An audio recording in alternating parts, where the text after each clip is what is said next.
Hi, this video is going to be on the theme of love in The Merchant of Venice. So there's many different types of love explored in the play, one of these of course being romantic love, and we see this through the casket riddle that Portia's father sets up for her. There's sort of like a moral story to this, in that he wants their suitors to value love and morality over wealth when they're choosing the casket.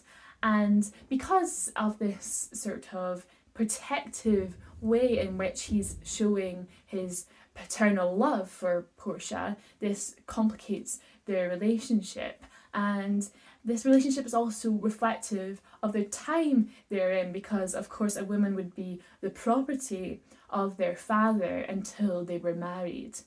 And we see this complicated parental relationship with Shylock and Jessica, of course, too, because he sees her marriage to Lorenzo as a betrayal because she converts to Christianity in order to do so. And also we see the love of friends between Antonio and Bassanio. And often we see Bassanio confiding in his friends that he perhaps is more loyal to them than to his wife. So hopefully you can see how the theme of love shows itself in the play. Thanks for listening.